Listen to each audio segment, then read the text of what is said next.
incumbents. Okay. Then, A lot of you folks know. are functioning autistic. I have two. So I see patterns. Well, I'll tell you later. There was And I something see a lot of heard patterns yesterday. from my. All right, good evening, everybody. Welcome. My name is Rachel Crocker, and I am the director here at the Albany County Public Library. And we are always so thrilled to be able to partner with the League of Women Voters to get to host these every 2 years to welcome our community and our candidates to talk about all of the issues that are facing our community. I see a lot of familiar faces. I see some new faces. Apologies at round, I think now we're at round 4. Apologies for the people who've been here and just get the same thing every night. But we really are just pleased to have you guys here. First, a thank you to the candidates. Thank you for joining us this evening. And just as importantly, thank you for running. Thank you for the service to our community, to the time and energy that you put in to be thoughtful about the issues of our community and participate in these discussions. It's really valuable. Thank you to everybody who is here with us in person. We love our community and love how engaged the Laramie community is, and it is great to see your faces. And a welcome to the people who may be watching us online right now, and a weird welcome to those people who are going to watch us in the future. They're going to come back, and they're going to get ready to fill out their ballot by watching these videos sometime between now and the primary. And we're thankful that we're able to record these and make these available so that folks can use that. There's not a lot of great places to go find the information about candidates and what's happening. So we're really thankful that we can provide that for them.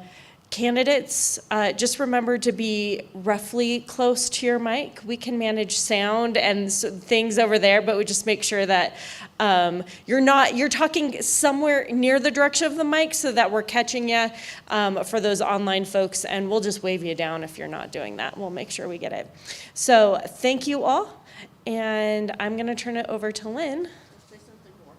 Yeah, I'm gonna say something more.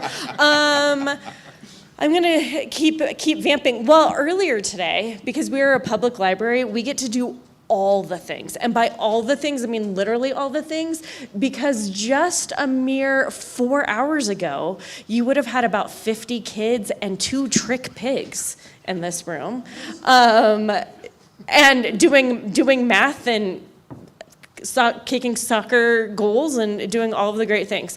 So this is the joy of a public library, is that we get to go from trick pigs to candidate forums, and we kind of cover everything in between.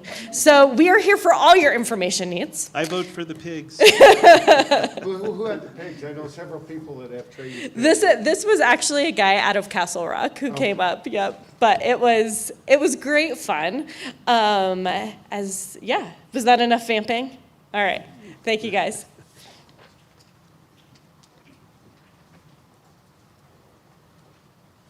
And thank you, Rachel. And thank you, candidates, for being here. Do you notice that there are 3 female candidates, for these 2 wards, and they're the ones not here? Well, I have a statement from one of them. But if I'll write both, Roxie Hensley is a candidate for Ward, is she in Ward 1? And Shelley Hopkins Peterson is Ward 3. There's also, for those of you who got my handout, I was doing this at the last minute, my apologies, but it says Ward 2 everywhere. It should say Ward 3. And Bryan Shuster spells his name with the dignified Y, not an I. And if there are other mistakes on here, I apologize ahead of time. Okay, well, so there's that. Yes, if anyone sees or speaks with either Shelley or Roxie in the near future, you can tell them that we're inviting them to make a statement. You're about to hear Sharon's statement. And we're also inviting them to come and leave candidate materials over here on this table. It's a growing amount. And we just put out what we had last week and anything we get this week. Any questions about that? No? So we'll miss Shelley and Roxie and Sharon, and here's Sharon. Oh, you've got more. Okay. Good evening. I am unable to be with you tonight as I have a family gathering that has been in the planning for a year. I am Sharon Cumbie and a candidate for City Council Ward 1. In 2020, I was asked to serve our community by running for the City Council. I am now in my 4th year on the council, my 2nd year as vice mayor, being unanimously elected by my council peers. Yes, I am an incumbent. I have a record of service, performance, accountability, and commitment to my duties and to my community. I began council January 2021 in the midst of the COVID crisis and the George Floyd, Robbie Ramirez protest demonstrations. It was a difficult and challenging time, complicated by the state mandate for isolation and lockdown. But we worked together as a council body to do what we needed to adapt and continue service to the community via remote methods, and later to work diligently to reach out to our community and to reinvigorate our boards and commissions after the disruption. I am by nature a hard worker, a problem solver, and a pragmatic person who seeks to identify problems, analyze the issues, and to work collaboratively with citizens to explore and implement solutions. My background is in healthcare. I initially decided to run for City Council because I care about people and my community.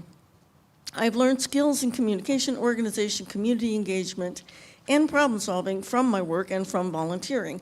I've applied these skills during my first term in office, particularly with sustained efforts to bring mental health training into the community, or training into community policing.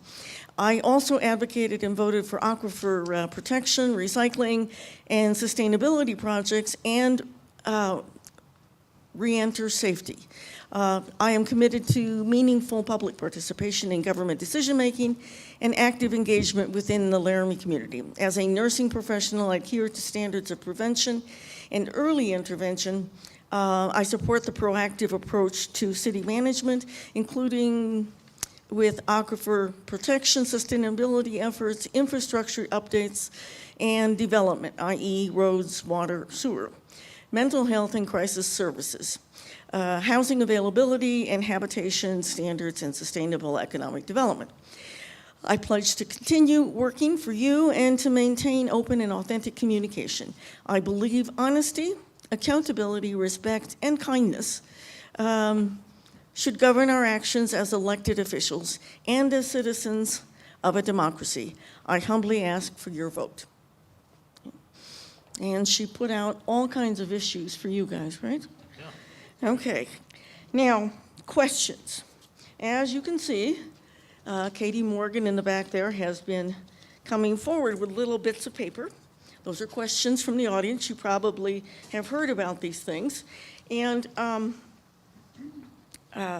on this sheet that I made up, never mind the typos, you see here on the front page the list of 4 questions we asked every candidate for the City Council, and every one of them has responded online on the League of Women Voters electronic website, vote411.org. Now, if you want to know anything about the election, about these candidates, what their responses were, please just log into vote411.org, and you can read about that, and you can read about all kinds of things about Wyoming and history, and it just keeps growing. In any case, these are the 4 they answered, and these are the 4 that will constitute what's called the voter guide that the League puts out together with the Laramie Boomerang. And apparently the proofs are ready, and it will be released on the 27th. The 27th as an insert. And thank anybody you see who works at the Boomerang. They've paid for this for over 50 years. Yes, we're very lucky in this town. Oh, yes. And I wanted to thank Rachel again, and together with Shane Sims. Shane works very hard to make sure that we're as visible to the public as possible. You can see us on 3 different YouTube channels, in particular the libraries. You can see us on websites. Public TV now has a a Facebook page. You can see us there. And channel 191. If you have anybody who just doesn't use a computer, they can watch television, perhaps. And I was going to say one more thing, and that is that it's not just Laramie and Albany County that cooperate with their libraries. At a national level, the Library Association of America, the ALA, and the National League of Women Voters, we've partnered on all things voting. You may not hear very much out here in the hinterland, but maybe by next time around. But you see a lot of it on the around DC. Anyway, so it's only fitting we should be here. I think, oh yes, please don't record anything, and don't take pictures unless you're with a newspaper and going to use them that way. We don't want to see them pop up in a political campaign. I won't take gotcha questions, and I won't take questions that are just really targeted toward one of these gentlemen up here. Okay? What? Yes. We also have timekeepers. Right down there in front, the person holding up the sign is Jamie Eagle, and we count down here. So when she puts up that sign, 60 seconds or 30 seconds, you have 30 seconds left. We count down to 0. Okay, and then a stop at the end. And at the halfway mark, more or less, Jamie will be spelled by another league member, Matthew Link, and Matthew will bring us to the end. And yeah, unless otherwise advised, in which case it'll be like a minute or something. And I guess I should, for those of you who were here last week and I said that my partner, the ex-timekeeper, wouldn't be here, well, he's doing well. His triple bypass is behind him, and he's at home. Yeah, oh, he'll love to watch you do that for him. Thank you very much. His name is Al Tremblay. All right. Is there anything else that I was supposed to remember? Anybody? Oh, thank you. You see, I knew I was going to forget something. All right, well, we have this tradition since last election cycle, and that is to ask all the people here with us who are either candidates for a position or in a race this year, or who occupy a position and were elected for that position in the past. And I see a bunch of people. So would you please come up and say who you are, and what your situation is. Candidate, occupy.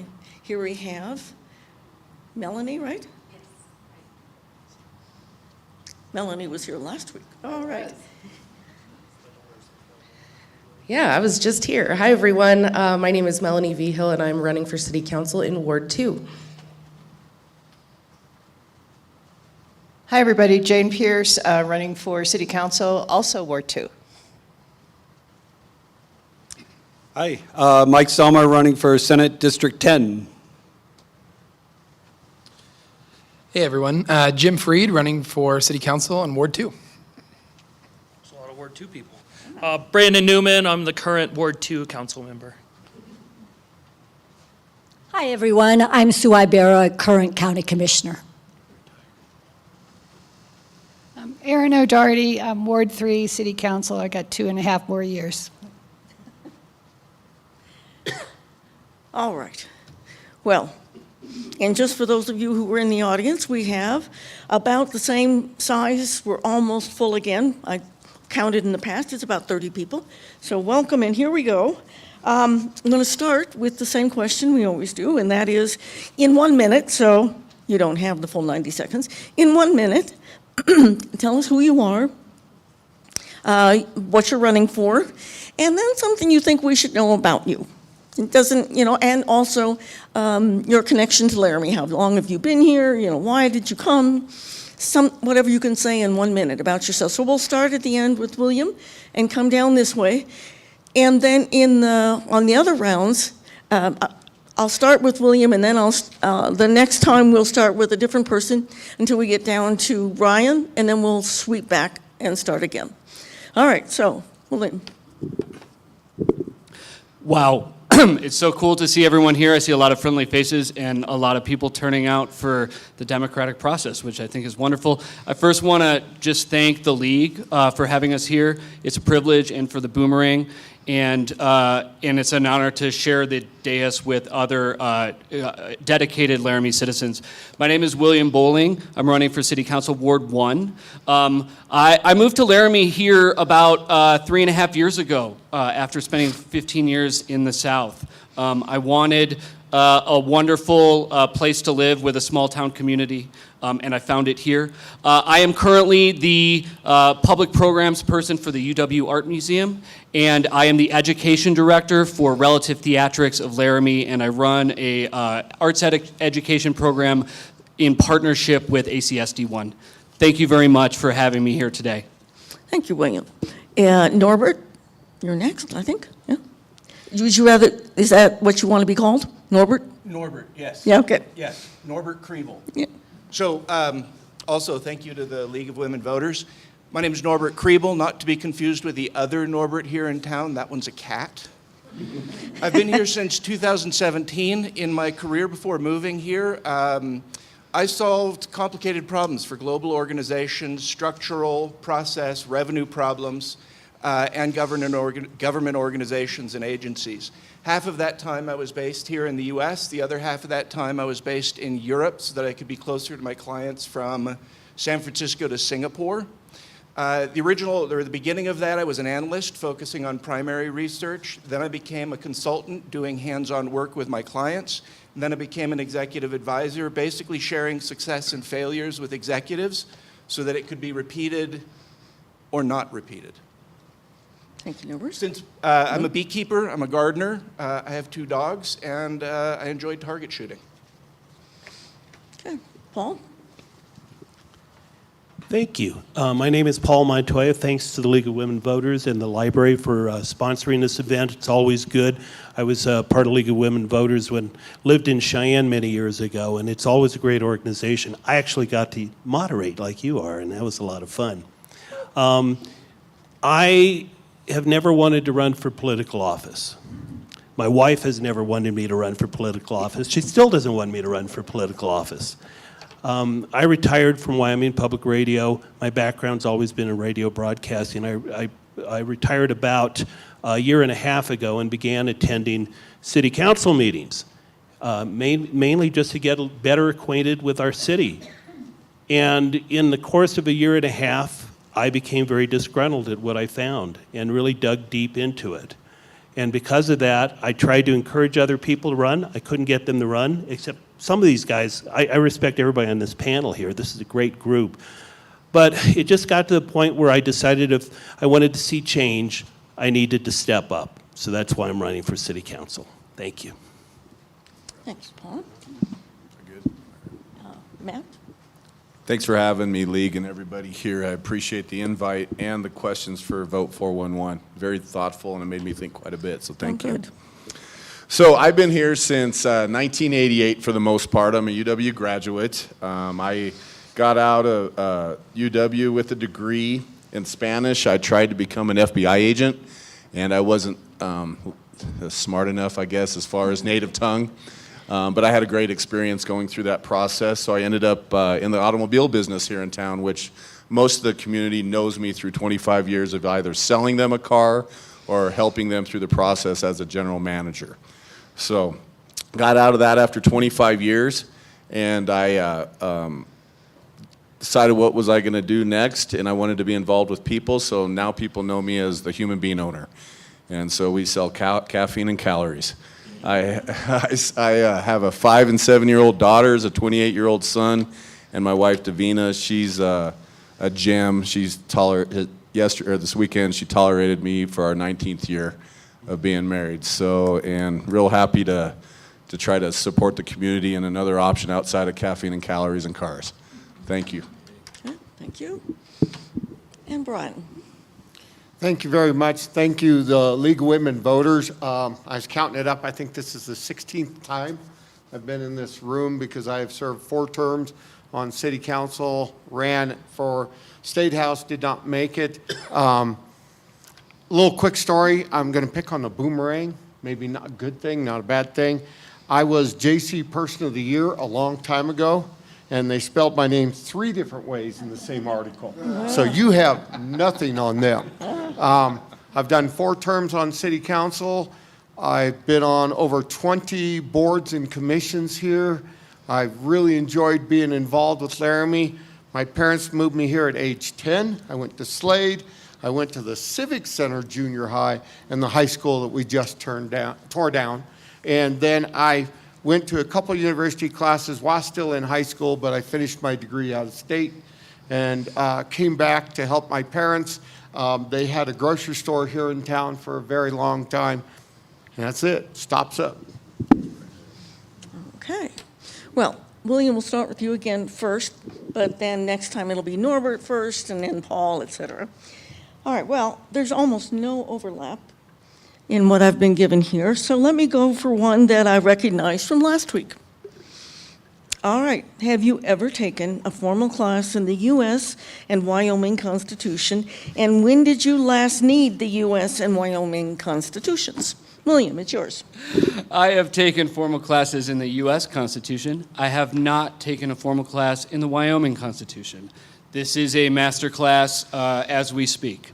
I think probably the last time I've needed the U.S. Constitution is the last time I voted, or the last time I canvassed, or the last time I was politically active, be it in this community or in previous communities. And I look forward to the master class, again, of the Wyoming Constitution that running for office is. I think the last time I actually studied the U.S. Constitution would have been in the 90s at university. When I did move to Wyoming, I did go to a course at the university that was specifically about politics here in Wyoming, which I found absolutely fascinating. There's a number of things here in Wyoming that are different. A lot of it is independence, and in the way that elections happen in terms of the ratios of different parties being elected. The last time I needed the Constitution, I don't think I've ever needed it in the sense because I avoid having any entanglements that would require I do need it. Okay. Paul, you remember the question? Yeah, I do. Okay. Thank you. I guess I'm one of the people old enough on this panel to have studied civics in high school. And part of civics class was, of course, the U.S. Constitution. I grew up in New Mexico, so I know the New Mexico Constitution. We studied that. My experience with the Wyoming Constitution has really been in the way that I've applied it to a lot of the things that comes before our legislature right now. Because there's so many things that come before our legislature that a lot of times aren't up to par with our Wyoming Constitution.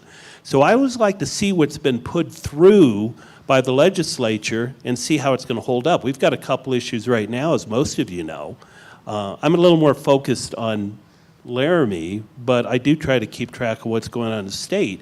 And there are some issues right now that are being tested. They're going to go before the state Supreme Court, and I think that's great.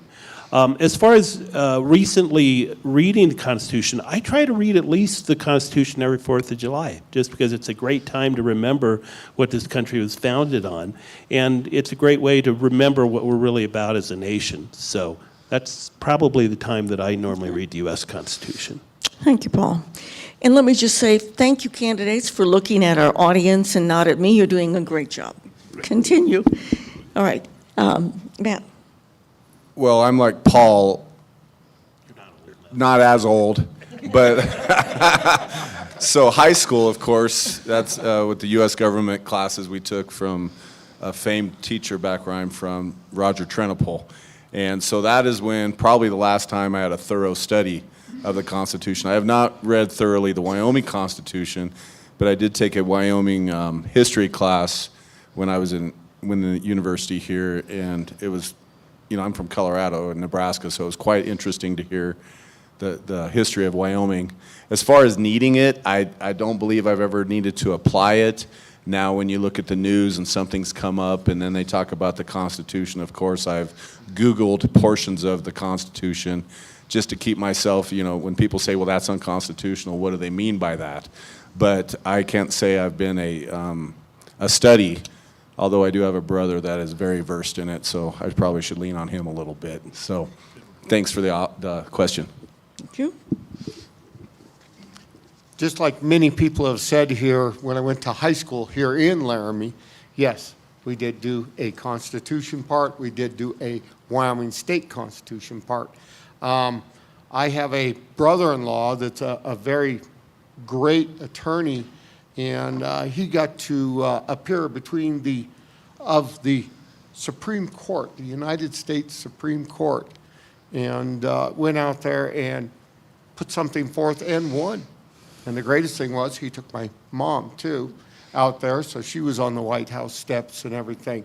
I have not needed the Constitution in my life, being that, I don't want to use the word not got in trouble, because I've been in trouble enough times in my life, and I think it's kind of hilarious. We have a person right now that has the Constitution that's reading it out here in our audience. So I think that's fantastic, and I love Wyoming history. Half the people don't even know that our Laramie Jubilee Days is in celebration of our statehood. July 10th was the birthday of our state, so it was this month. So, yes, I love history. It's always, it's fun to dab in it, because I always feel if you don't study history, you're bound to repeat history. Thank you. And not the good parts, right? So let's do the next question. Well, let's get this hard one out of the way right away. Norbert, it's yours. How would you propose the city deal with the possible loss of revenue due to enacted and proposed property tax cuts? I thought the property taxes had gone up. That's what my records are showing for me. Now, if we're going to have property tax cuts, we have to find revenue in other places. We need to be bringing more jobs here. And when I say jobs, I don't mean struggle wage jobs. I don't mean let's bring in more retail environment. We need to be attracting larger corporations. One of the big things that's going to be required to do that I keep hearing from the chamber is we need to get more housing, because if we're going to bring corporations here to Laramie, their transition teams need to have a place to be able to live as they're doing that transition. What I've heard for the last couple of years is that we are losing larger corporations over to Cheyenne because they have housing that's available to them. There's two different places we're going to get revenue for taxes. We're either going to get it out of the citizens who are living here, or it's going to be out of corporations that are employing the citizens that are living here, but also generating value as a whole. I think we need to be refocused on how do we recruit more businesses. I have been studying a program that was done in Tulsa, Oklahoma, where what they did is invited workers from a number of different corporations. They invested $1 million to do it. It worked so well that the second year they invested $2.5 million because the results were so good. I'd like to think a little bit more out of the box in terms of what we can do. We have to protect Laramie for all the reasons that we love Laramie, but we do need positive growth. Okay. Paul? Should I repeat the question? It's good. No, I think that's fine. Thank you. I think everything that Norbert said is dead on. Economic development is going to be important. Going along with that is going to be solving a housing situation.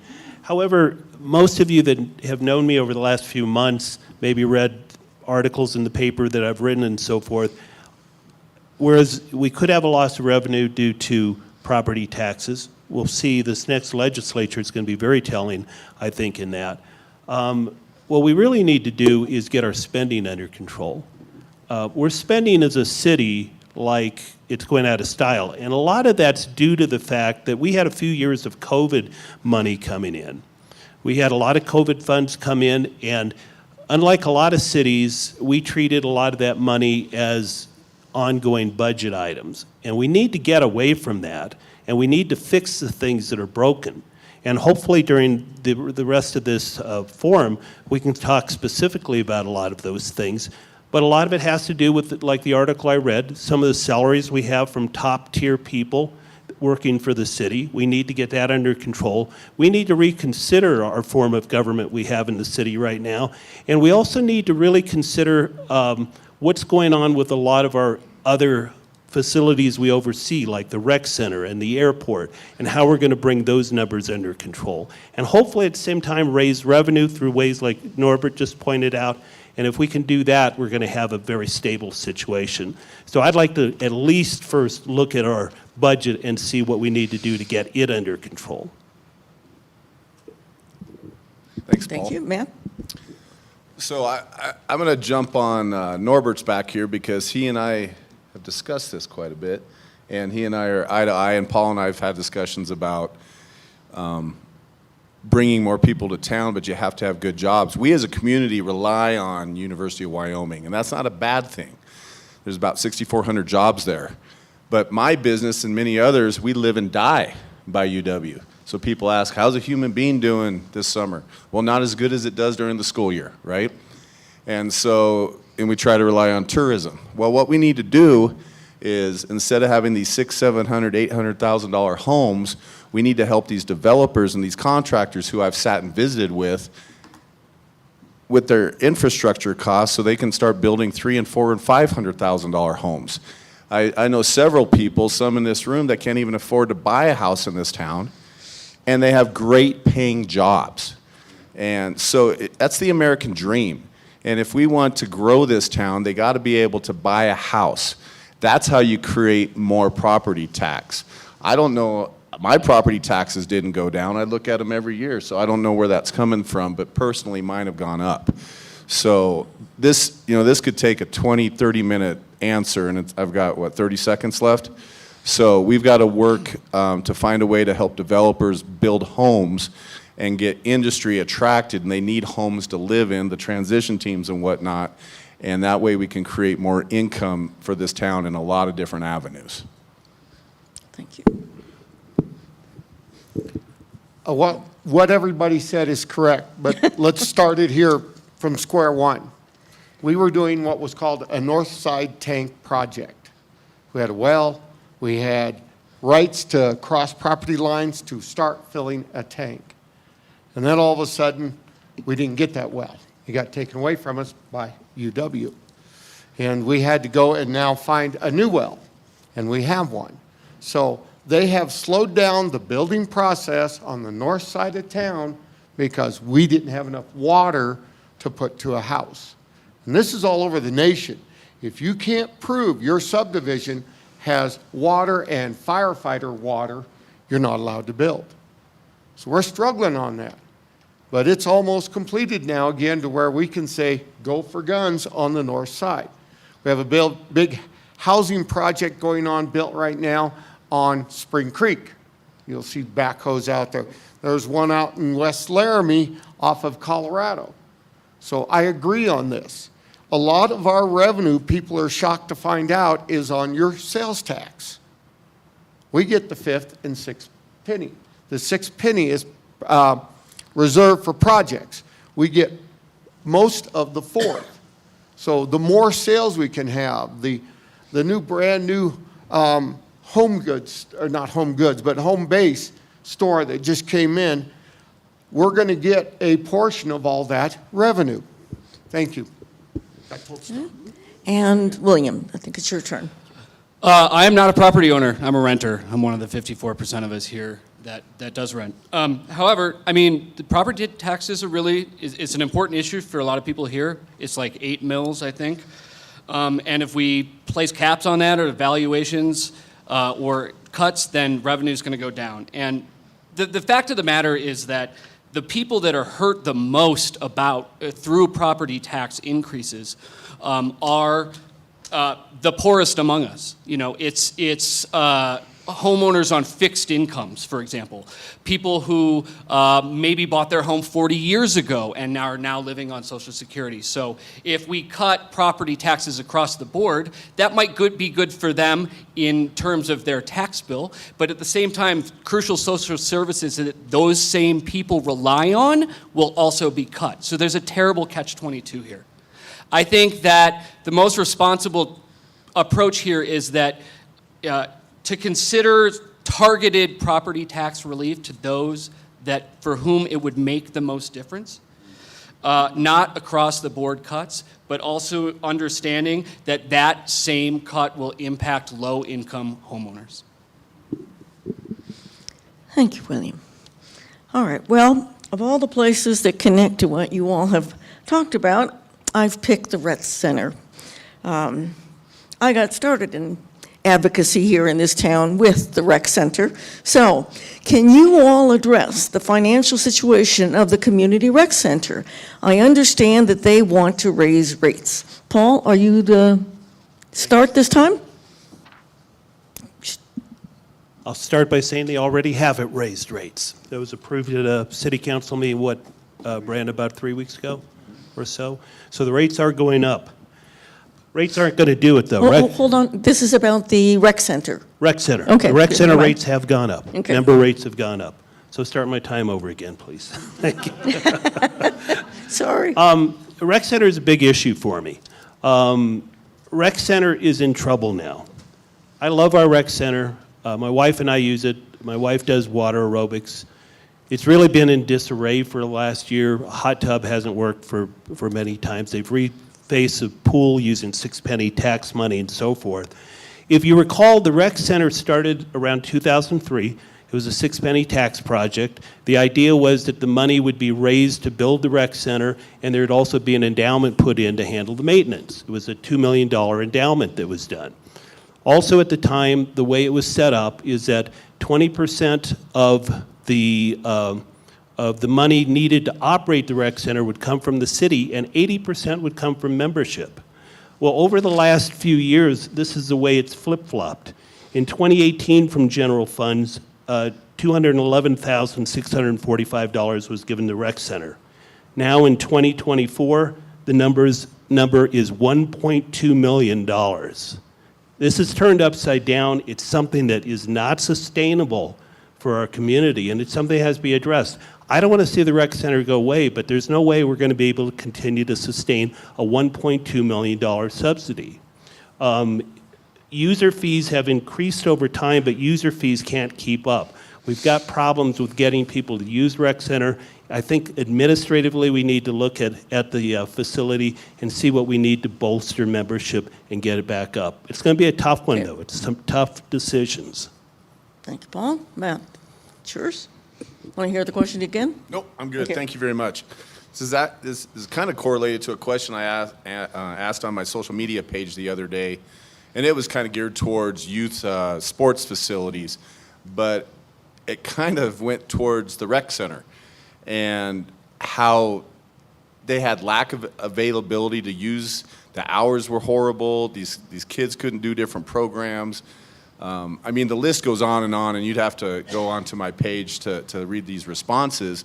But if we're giving them $1.2 million and we're raising the rates, what are we doing with it? So, just from a broad spectrum, it needs to be focused on, because it's nice to have a rec center.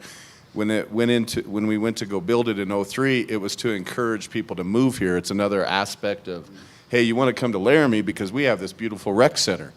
Well, it's like a lost leader. It's like we're losing money like crazy, and you can't run a business like that.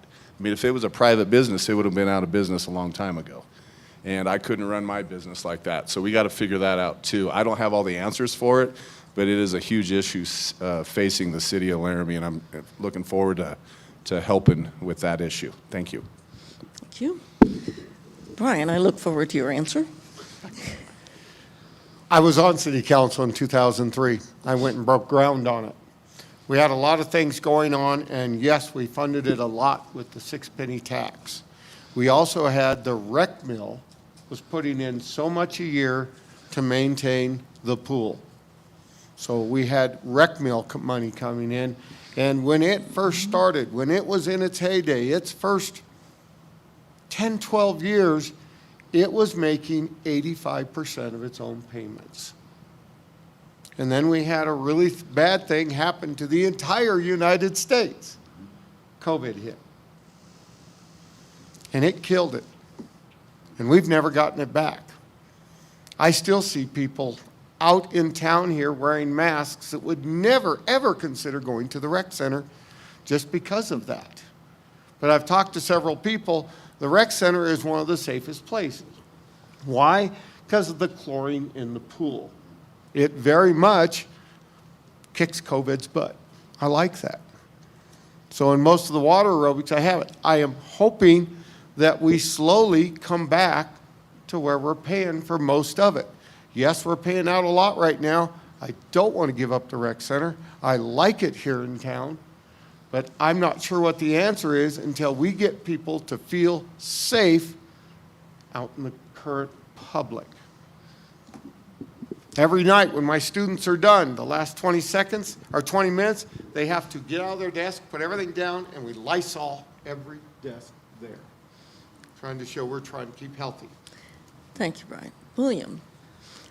Whew, this is a tough question. I belonged to a different gym in a different state when COVID hit, and same thing happened, and it's still happening. I'm going to be honest with you. I'm not really sure how to answer this question or how to address this problem. I agree with a lot of what's been said up here. A rate hike is not going to do it. That simply won't cover what we're putting into it at the moment.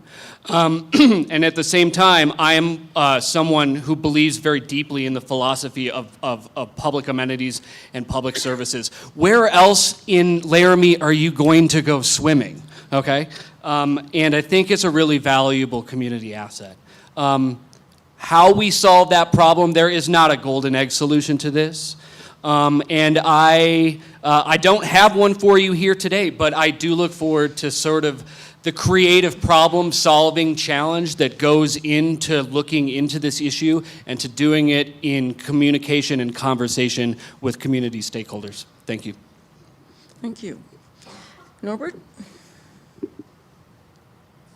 So I was at the same meeting with Paul, and a number of the answers that came out during the discussion of the financials did make me a little curious. I didn't study all the numbers, so I can't say anything specific about it.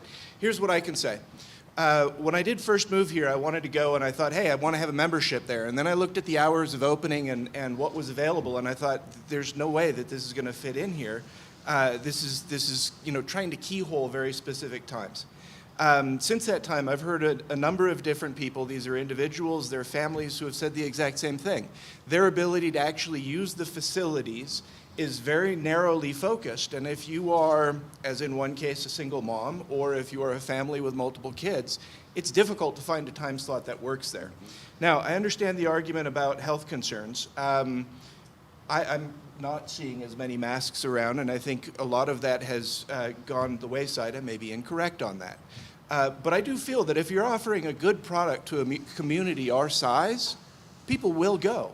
And you should be able to get full attendance, and you shouldn't need to include pay increases. At the same time, I am familiar with rec centers like this in just about every city I've ever lived in, and they are partially subsidized because it's very difficult to provide a community service and have it fully paid for by the community.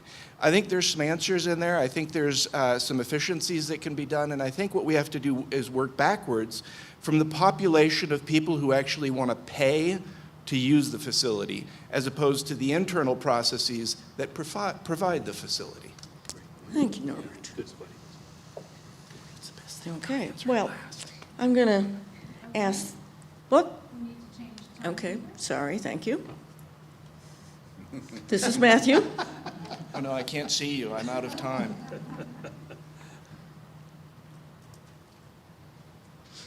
Okay, well, this is a new question, but I think you'll like it. Anyway, let's see, who is first now? Matt, are you first? All right, fantastic. Okay. Do you support the Youth City Council? How would you be part of it? Hey, could you repeat that? I didn't can. hear. How would you support the Youth City Council? How would you be part of it?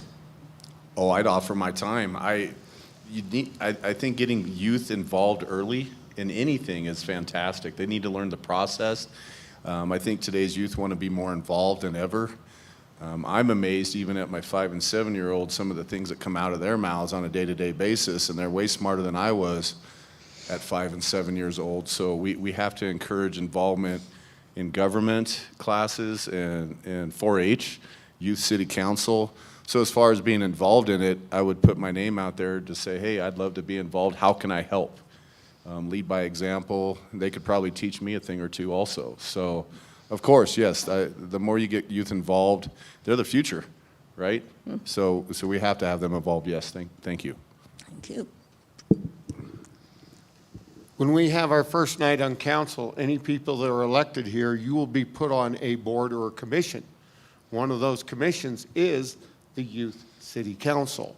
I was talking to a child last night on our meet and greet, and she's homeschooled, and she was asking a lot of great questions about city council.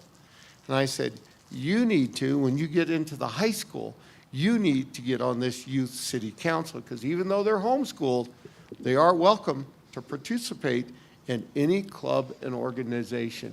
Their questions were great last night. There was 2 of them, and they have been at many of the meetings where we've been at. And just like the council does, they are brought up showing them what is on our agenda. And they talk about it and everything, and they vote on these items. And it's kind of funny because they have contacted us before, and we've met them, we've had meals with them, and it's entertaining and quite a learning experience to meet some of these people. Because it was great. And here's a great one. We met out at the meeting room at the rec center and had a meal with them. So it's good. The youth are our future. I keep always saying that. The youth are our future. And I joke about it because my kids get to decide what retirement home I'm going to be put in. First of all, how cool is it that we have a youth city council? That's pretty amazing. You get people involved in local government where all the governing that really matters to anyone happens. You get them involved young. That's an amazing thing. How amazing is it that we have such a robust student senate at our university that's so active? This is a town full of people that are active, that are thoughtful. I am personally an educator, a youth educator. I've been one my entire life. I would dedicate as much of my free time as possible to working with the Youth City Council. I think that's a really important thing. And I think it also speaks to a larger issue that we face here and that the entire state of Wyoming faces, which is that we struggle to retain a younger workforce, right? And if we can provide opportunities for people to be engaged, and through that engagement to create jobs, to have cultural opportunities, then we're going to continue to retain that younger workforce and keep this a vibrant and wonderful place to live.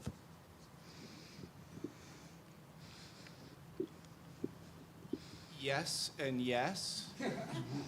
I'm going to geek out here for a second. So I'm a high-functioning autistic, and my particular flavor of high-functioning autism is neuroplasticity.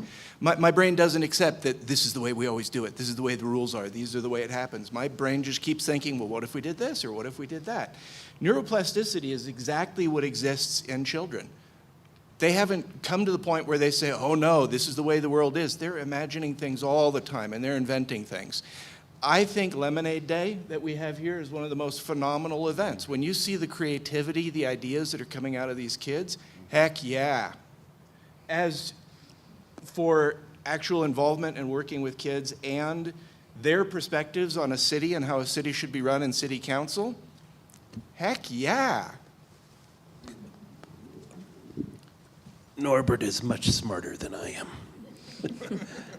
The Youth City Council is, of course, wonderful. It goes along with what we were talking about, civics and so forth, and learning how your government works. And local government probably more important than anything because the kids can really see what happens. We have a young lady in the second row here who's going to vote in her first election this year. And she's the youngest person in the room by far, I think, that I see around. And it's really kind of sad. It goes back to what I was saying earlier, that I had a hard time finding people that were willing to run for city council. Most people are too busy. Most people are pretty unplugged about what's going on in city council, and I think because of that, we're suffering some with that. I'm going to say something a little controversial that I would propose if I do get to be put on city council. It's something that Bryan touched on. It's the fact that all of our city council people, we have so many boards and commissions on our city council right now. We have to have each city council person be a liaison to at least 4 boards or commissions. I think that's a terrible waste of time, and it's a policy matter. And one thing I would propose as I get on city council is that we do away with that except for maybe a couple of boards, Planning Commission maybe being one of them. What I'd much rather see is minutes from those meetings, from those boards shared with all of the council members, so we're all aware. If they need a council member to come to their meeting, that's good. I'd much rather see the city council members out talking to the public rather than one of our many boards and commissions. Thank you. A little off subject. Okay. All right, I think you get to do this one first. Bryan? Well, we'll do one that's a little cantankerous. Most cities require their senior leadership, city manager, assistant managers, chief of police, and fire, to find a home inside the city limits within 6 months of being hired. Would you suggest this and require all other city employees to reside either in the city or at least in Albany County? Yes. This one's very controversial. We have some people that are moving back and forth between states because of relationships, family issues, things like that. I have watched this happen a bunch. Our newest police chief, he lives on the Wild Horse Ranch, which is in Albany County, and I'm fine with that. All city employees, I am fine with them living in the county. Now, we have some that have really weird issues. Emergency rescue, EMTs, firefighters, and stuff like that. When we need them, when we call them because we do not have enough staff on time, right then and there is a call list. They must be able to report within 20 minutes. So most of your EMT, firefighters, stuff like that, live either in town or close to town, and I'm happy with that. I've got a volunteer fire person lives across the street.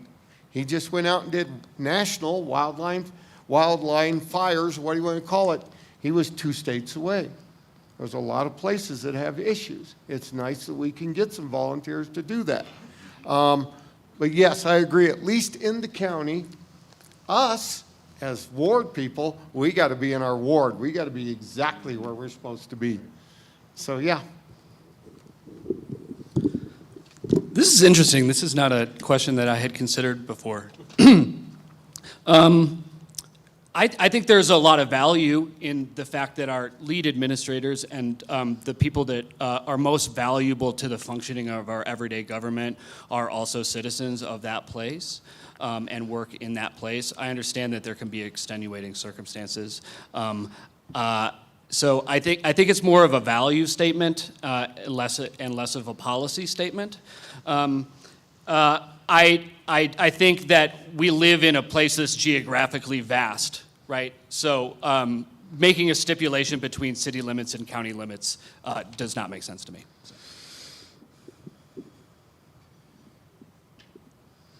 This has been an emotional topic for a lot of people, and I understand why, in the sense that you want to have your representatives here in town. Now, I agree with Bryan that there's certain roles that you have to be in town.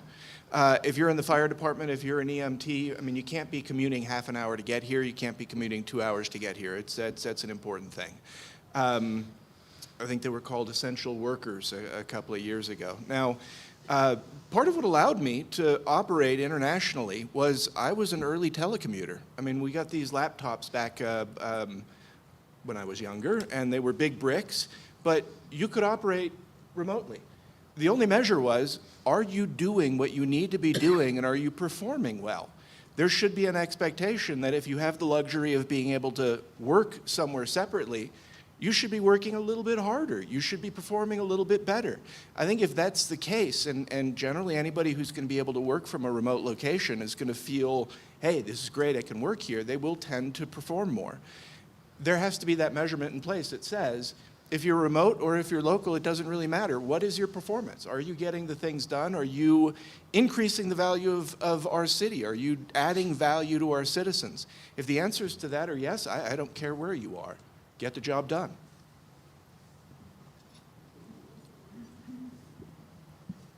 This is probably the #1 question I get asked by people. When I wrote that article a while back about our city manager making $183,000, the question I always get as a follow-up, well, why do we even allow her to live in Fort Collins? And my answer, quite honestly, is does she live in Fort Collins? There's a rumor that goes around that people live certain places. What I tell people, and you'll see posted on Facebook, is I don't really care where she's living right now because we don't have a rule about that in our city statutes and in our regulations for any of our employees working for the city. What I do care about is her performance. I think that's probably the most important thing. Now, if we do want to become a city and decide that we want our city employees to live in the city, I think that's a little difficult in a city like Laramie. However, I would be open to discussion with considering requiring our city employees to live within the county. I think it does make a little bit of sense from the standpoint that those people are experiencing what's important in our city and county, what makes the flavor of Laramie and Albany County. So for those reasons, it's something I'd definitely consider, but I'd be open to any discussion with anybody about that. But I hope we quit spreading rumors. That's one thing I'd like to see us do. This particular topic was broached to me recently, and one of them was that rumor. And I'm like, I don't know. I don't know where she lives. I'm not going to go there. My opinion is you live in Albany County. I mean, some people may have grown up on a farm or a ranch. And they're not going to move into town just to run for a certain office or be a certain, in a certain position. So, but I do believe you have to live in Albany County.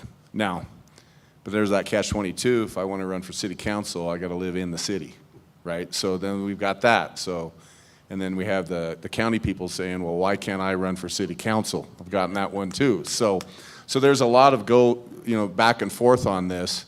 But I think at a minimum, if you're going to run for a city office or a position, like the police or fire chief or what have you, you need to live in Albany County because you need to know what the citizens are actually dealing with on a day-to-day basis and being involved in your community. So I don't believe if you're in the city council or you're a city mayor or you're a city administrator or you're a city police officer that you should be allowed to live, like, say, in Cheyenne, for an example, or Fort Collins. You need to live in our county. Thank you. Okay, well, that's one complete round, thank you. You started us, didn't you? Yeah, I did. Oh. Yeah, you're back to that. Yeah, I sometimes skip people, I'm sorry. That's okay.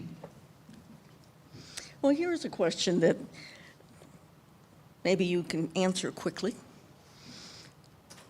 Do you think that all of the city councilors should be replaced? Why or why not? And I won't start with you, Bryan. We'll start with William again. Well, first of all, I noticed that when I started speaking last time, the volume of the mic dropped immediately, and I just want to apologize because I come from a theater background, and so I'm naturally going to project all the way across the room. So that's just a little bit of who I am. No, I don't think that all of the city council needs to be replaced. I think that we have staggering terms for a reason, right? And that is because it gives other people opportunity, and it brings fresh ideas and fresh thoughts, fresh perspectives to that. But we also benefit from the processes of institutional memory. And if I am fortunate enough to be selected for council, I'm going to rely very heavily on a lot of that institutional memory of the people that have been doing that very, very hard work for 1 year, 2 years, 3 years, 4 years, or longer. No, I don't think we should. It goes exactly to William's point about institutional memory. Now, do we need to have a refresh? Should city council be a career that goes on forever and ever? I think that's also a problem. One of the things that happens when you get fresh blood in, they're going to study. They're going to go look back at what were the reports, what were the things that were issues. These are things that when you've been in city council or in any career for a long time, you start to take for granted. And I think there's a definite benefit of having fresh blood coming in. If we were to replace city council right now, we would have a catastrophe because there is knowledge about processes, there are connections, there's networking that the existing city council needs. As with any transition, part of the goal should be to say, hey, I've carried this baton for a while, let me hand it over to you in a way that you're prepared to carry it like I have carried it, and keep that tradition passing along. but not making it a career where people have been in that position for ages and ages. I think there becomes a set of assumptions that are there. There are things that become ignored, and there could be some thicker skin developed to things where we really should be reacting to and saying, you know what, we need to listen to these people.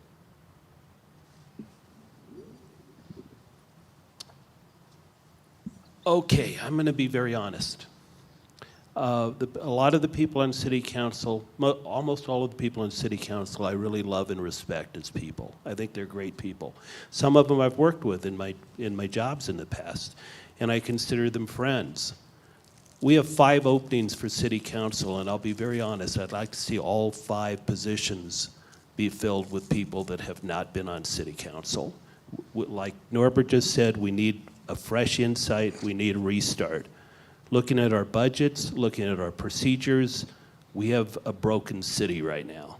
And if we don't, and I'm not trying to scare people, I'm just saying this is an opportunity for a reset. And if we really want to reset, we've got to get fresh people.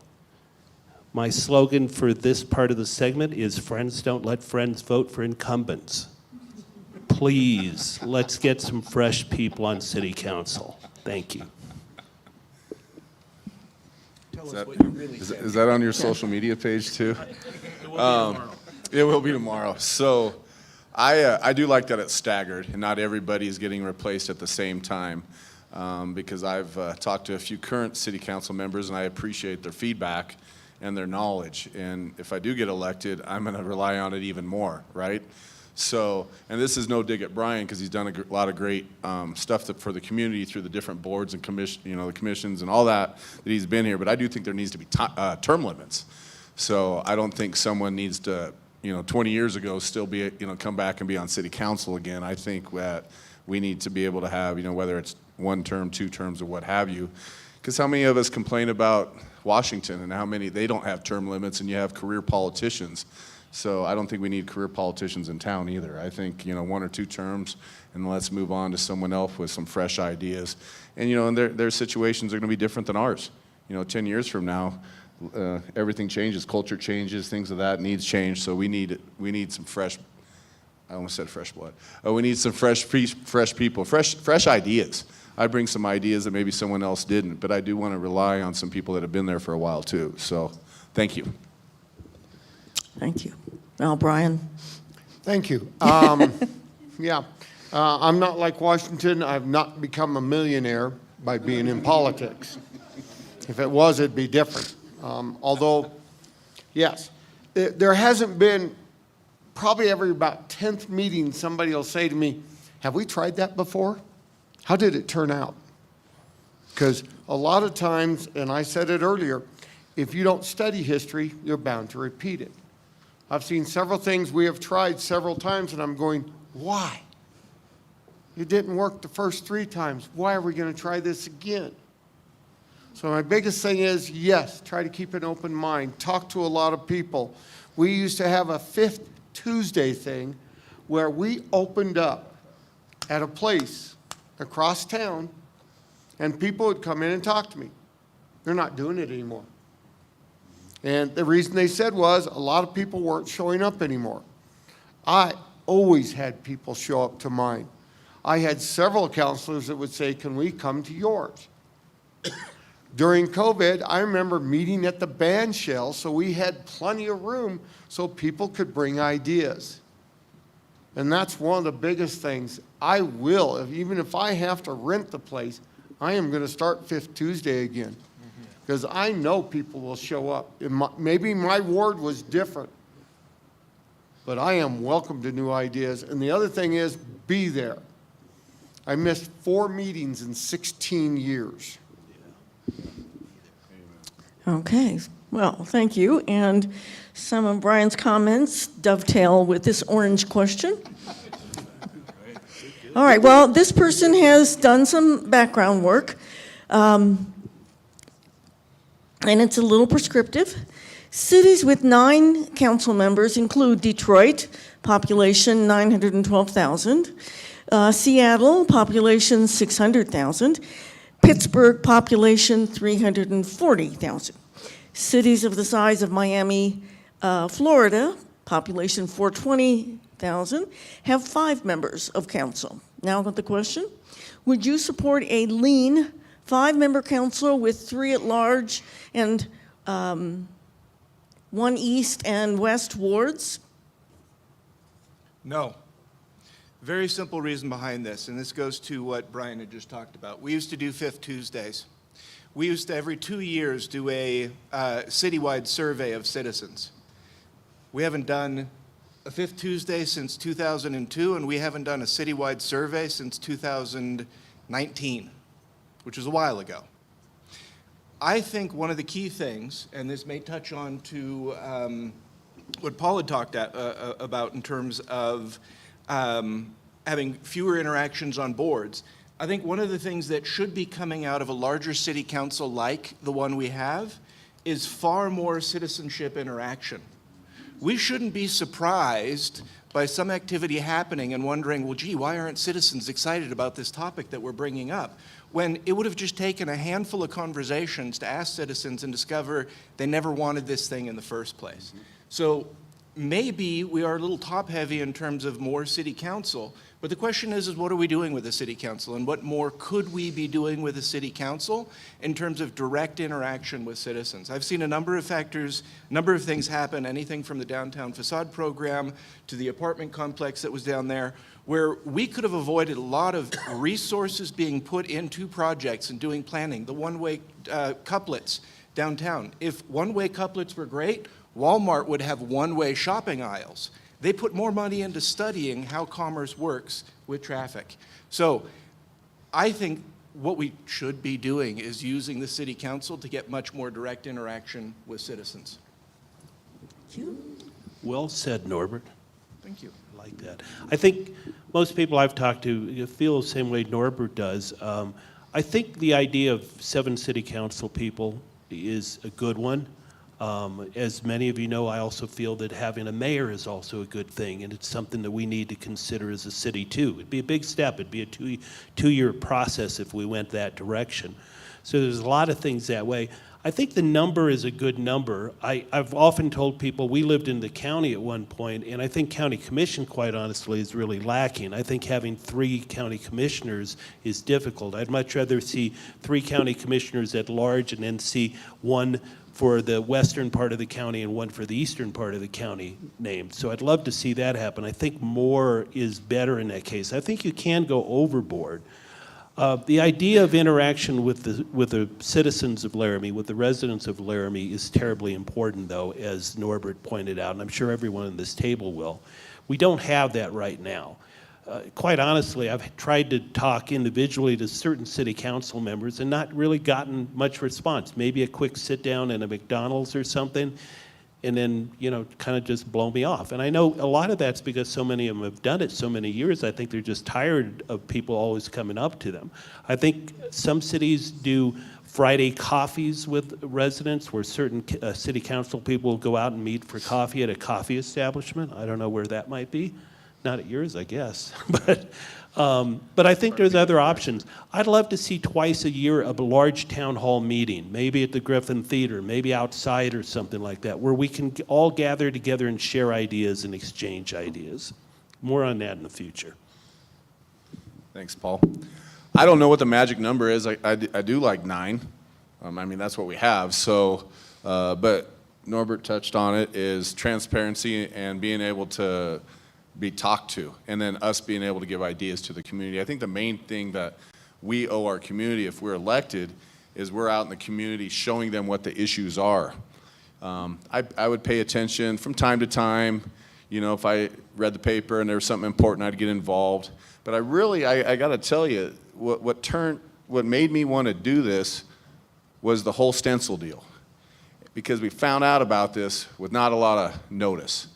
And people started coming up to me about it, and I guess it's because, I don't know, I'm involved in the community a lot, and I got involved, and I normally don't say a whole lot.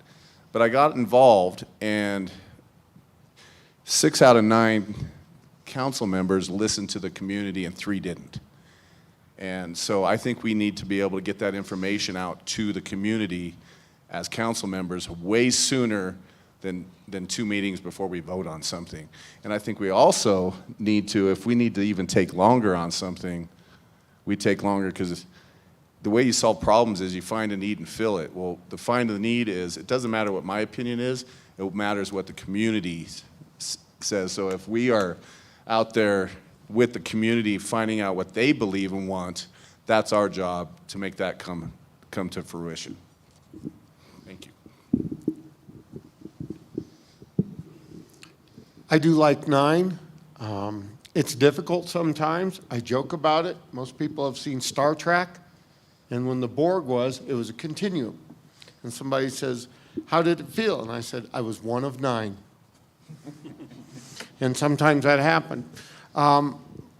Problem solving is one of the hugest ones. We have a rule, and this is one of those things, can we meet as a group? Well, we have to call a meeting. If more than 5 council people are going to be together in a spot, like coffee or something like that, a meeting has to be called. You cannot have 5 people at a table at a coffee shop. It's against the law. So it gets really weird. Terry Jones used to do coffee and a donut once a month, wasn't it? And it was a long time ago, but we had to then discuss who's going to go off to city council because we couldn't have over 5.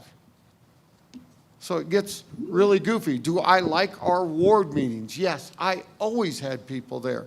People told me they quit doing them because nobody was showing up.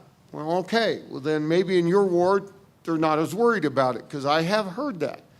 The thing on it was, on this, it was 2022, because I was in those meetings and still was doing them until I took my break off council. Thank you. 9's a good number. 9's a good looking number. I think if we went to 7 or 5, that could even be to our detriment, and here's why. As amazing and vibrant as this is a place to live, we face serious issues. Water's an issue, housing is an issue, parking is an issue, and if we're going to solve those problems together as a community, we need a diversity of voices. We need people from different backgrounds with different perspectives to come together and be willing to work together to address those needs and find commonality. Every person on this dais is here because they want this city to be an even better place to live. We might have different ideas on how to do it, but we're all fundamentally here for the same reason. So if we need more responsive government and we need more community communication, then we need more listeners. I like that. Yep. Good job, William. Okay, are we done? It's hard to guess what would be the next best question to ask, but I'm going to try with this, simply because this person has submitted a question every time, and I've never done one of his. So here we go. Of course, it melds nicely with another one, so we'll do the two together. By constitutional amendment, do you agree or disagree with the preliminary recommendations of the deregulation task force as they pertain to zoning ordinances, planning fees, and local oversight of rental properties? Okay, and in the same vein, the idea that the state legislature should be involved in those things is related to something called home rule. And by constitutional amendment, Wyoming is supposed to have a municipal home rule. In reality, the legislature and the courts have frequently undermined local control. As a council member, to what extent are you willing to fight for home rule? So, answer either of those or both of those as you see fit. You're first. It's your turn, Paul. I get a good one. I'm going to need 2 or 3 minutes for this one. Is that okay? No. I'll try to do it in in my allotted time. It's really a couple of really important questions. The one question about the renters situation, that's it goes toward our ordinance 8.80, which has to do with what we set up for tenant and landlord rights. And what the proposed new statute would do was totally take the city out of the picture. We wouldn't have any say on what landlords could charge or whatever they could do. It'd all be done on the state level. So we may not have an option with that. We have that in place now. Of what I understand, a lot of what we put in place has forced the legislature to look at this. So Laramie actually kind of created this situation. Where it's going to go, I don't know. It seems like that could go that direction, in which case we won't have it. All of our registration for renters and so forth, all that would go out the window. The fees collected right now we do for landlords and so forth. It does bring up the problem, though, that we do have an issue with substandard housing. A lot of those have to do with mobile home parks. So it's something that we need to try to wrestle with and figure out what we're going to do. But what we're going to be allowed to do is going to be up to the state. So we're going to have to kind of wait and see on that one. Now, the other part of the question, and I don't really have any time to answer it, so maybe we'll just have to Just do leave it it next there. time. Yep. But I do have some thoughts on it too, though. Yep. Well, this was discussed recently at either a city council meeting or a planning meeting. And I had the opportunity to speak to quite a few landlords in the last few weeks. And it seems like what we have in place right now is all about tenant rights and not landlord rights. And I think many of us have been tenants before. And I think we all believe that tenants do have rights. You need to have a safe place to live. It needs to have heat, needs to, not have black mold, things of that nature. But also, how about the landowner rights, or the landlord's rights, pardon me, about a bad tenant that may trash a place, may have a pet that they weren't supposed to have. And then the damages, yeah, you can, like I had a landlord over the weekend talk to me, yeah, you could take them to small claims court. Are they ever gonna pay?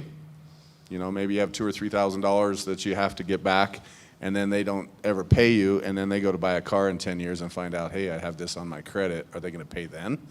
So I think it's something that we need to look at from both points of view. But we do need to not have slumlords, so to speak. And I know there's plenty of that, because when my wife and I, we did move away here from here for 4 years and decided it was one of the stupidest things we've ever done, so we moved back. And before we could buy a house, we had to sell our one in Iowa. And we looked at some of the places that were here back in 2011, and I was appalled. So we do need to set a better standard for people that live here, but also take care of the landlords also. So it's kind of a slippery slope.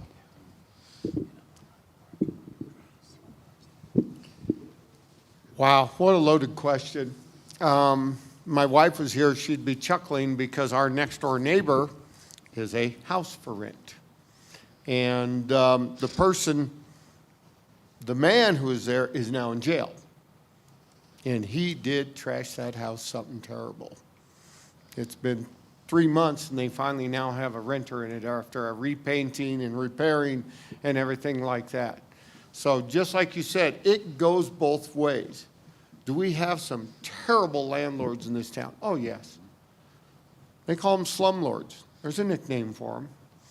Do we have some renters that need to be on a list? Oh, yeah. Probably not as much as the landlords, but yes, there's a few of them out there, and I just witnessed it. I mean, wow. The things that were spray painted on the wall were pretty bad. So it's a catch-22. When they tried to build the new big apartment building, would that be great? Yes, but not where they wanted it. And it needed to be somewhere that had a fantastic parking area. Because we have a huge amount of apartments downtown, and they have no place to park. They're taking up spots, which I would love to see go to people that would shop downtown. So it's a real catch-22 that I always feel that all apartments should have parking. And we should weed out the bad landlords. Thank you. Wow, home rule, that goes all the way back to the 10th Amendment of the United States Constitution, so someone has done their research, and it's the legislative principle that, yes, local governments need to have control over how they choose to govern themselves, and I would fight tooth and nail for this. This is a very personal and important issue to me right at this very moment, because as we speak, the Regulatory Reduction Task Force is meeting to consider proposed legislation that would strip us of that home rule ability, specifically around the rental ordinance in Laramie. And that is a big issue for me. I'm a renter. I've always been a renter. I probably always will be a renter. 54% of us are. And the reality is that people in my generation, the possibility of buying a house is much less than it is that of my parents' generation. The rental ordinance is public safety, and it's just common sense. Renters need basic amenities, they need safety practices, they need mechanisms by which to address those things. And I think that we need dedicated city staff to work on the compliance issues that we do have. And if there are processes that are onerous for landlords, then let's work together to solve those issues. So this is going to be a fun one for me. I am a landlord. My tenants are my number one priority. Every single one of my tenants knows where I live. They have my private telephone number. Something breaks, I fix it instantly. My rental prices are still back in 2020. I make sure my tenants are happy, they're warm, they're comfortable, they have new appliances, and a business model like that works just fine. And for all I know, there is a large number of tenants, landlords here in town who operate just like I do. Now, do we need to have protection for tenants? Absolutely. It's one of our most vulnerable communities. Does that mean that we should now step in and put a program in place that doesn't actually work backwards from removing bad landlords and rewarding good landlords? The current program counts how many people registered. That count doesn't tell us anything about, are we getting bad landlords out? Are we improving our current environment? It doesn't answer any of these questions. The fact that we have state legislatures stepping in is because we built a program that was never structured to solve the problem itself. It's our fault that this happened. Now, I, as a landlord, would be 100% behind putting together, and I've posted what I think my answers are for this on my candidate page. I'd be 100% behind setting up a structure that helps tenants and helps good landlords and gets rid of bad landlords. I also have no problem paying the registration fee. Even if I'm proven to be a good landlord, it's a reminder to every landlord that says, this fee is to keep you honest so you don't slip onto the other side and become a bad landlord or a bad actor in that space. You can rent for me if you want to. Okay, well, I'm sure you've noticed what time it is. It's almost 8:30. You've done very well. I've been entertained and I've learned a number of things. So, rather than ask more questions, I'm going to ask you to instead just make something that you wanted to say before that you still remember about and you'd like to say now. What your priority for this city would be, something of your own choice. And let's just, can we do a minute on this? Because we only have that much left. All right, so Matt, I think you start this time, don't you? Excellent. Fantastic, thank you. Well, I had just mentioned in my previous answer that my wife and I had moved away at one point from 07 to 11, just for the experience. But shortly afterwards, we were like, man, do we miss Laramie. I miss the people I knew, my friends, my customers. And so we found a way to hightail it back to Laramie because we love this community, and I love this community. And so I'm proud to be part of Laramie, a Laramigo. I'm proud to be a UW graduate and part of the business community and whatnot. So now as far as priorities, you can guarantee, like I said earlier, my whole goal is to find a need and fill it. So I will listen to the community. My personal cell phone people have, if they want to go by the human being, they see my red truck, I'm there, I'm very accessible. so I don't hide. I had a phone call the other day from a great person. I didn't recognize the number, but I thought it might have to do something with tonight. Took the phone call, and it was very informative, and I'm glad I took it because I had some prior commitments that I was able to move so I could be here tonight. So thank you. Well, thank you. Bryan? I love Laramie, going to stay here. One of the things that troubles me is all of my kids had to move away for opportunities. And I hope that we get some more opportunities here. I hope that we can get it less restrictive to build something. That's one of my biggest things is right now, if you want to build your own house, you're going to build it. You better have a good attorney to get yourself worked through all the paperwork. There's a lot of reviews to anything you want to do. At one time, the city was in control of a 5-mile donut. And we made it very restrictive on building out in the county for a while, and the legislature came in and said, you get 1 foot now outside the city boundaries. So being able to open a business, being able to build your own house would be huge, is what I think for this town. First of all, thank you, and thanks to everyone on the stage for this opportunity, and thanks to the league again. This has been the most fun I've had all week. One of the issues that we didn't get to discuss as a group tonight is the Casper Aquifer, and that's an amazing resource that we have. How fortunate are we to have the drinking water that we have? I've lived in other places where I've had to fill up at the grocery store or use a Berkey filter, and we live above the herd, so to speak, and that's an amazing thing. Council and commission have done good work in addressing the major problems through the CAPP, and I mean, I think if we minimize development in the protection area, full stop, that is a good idea. Water knows no political boundaries, so it's crucial that city and county work in cooperation with one another, and perhaps even cooperation with other counties to ensure that that this incredible resource that we all have is protected for future generations. That's a good point. I've been wanting to reach out to you all about your extended warranty. So one of the things we didn't talk about is regulation. We've touched on it a couple of times. Now, I think we need to reduce the amount of regulation that's happening to housing, that's happening to construction, that's happening to development, that's happening to business growth. What I'd like to see is an increase of regulation on the city itself.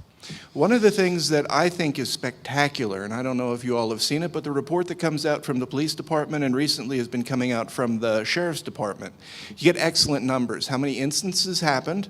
Is it going up? Is it going down? And how fast?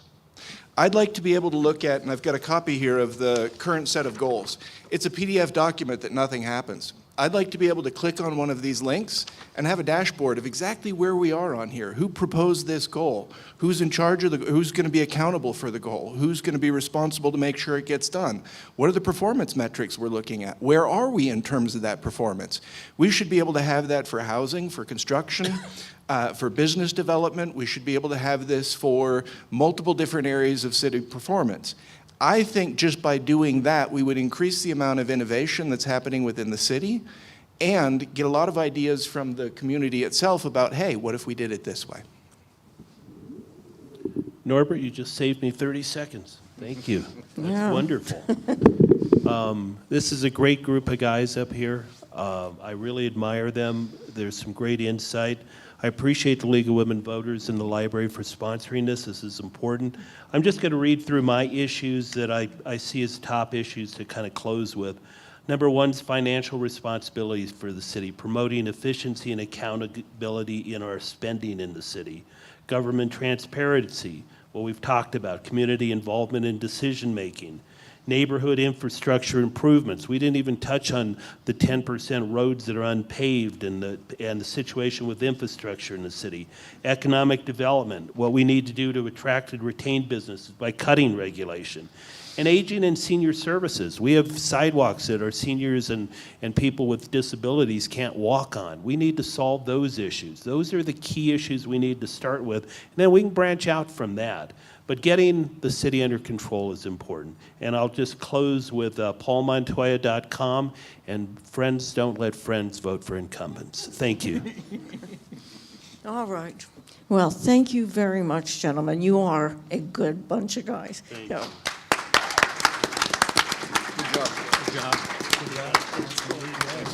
Okay, let me follow up with a few, what? I think all of us are going to hang around. If you want to talk Yes, water, please. if you want to talk other things, please Oh, hang now around. we have to hang around. Thanks, dude. Yes, well, we expect you to be around. There are chairs to be picked up. There are people to talk to. But before we do any of that, let me just remind you of a couple of things. We can start voting early on July 23rd. The primary is on August 20th. If you're going to vote early, now is the time to request a ballot. The last forum for the primaries is next week, and it's Senate District 10 and House District, help me, 45? Okay. Tell a friend to come and view you on YouTube. Tell the people you know that they'll learn something by doing this, or read 411, vote 411. The down ballot. These days, people at the national level are talking about the down ballot. Well, this is the down ballot. This is the only issue.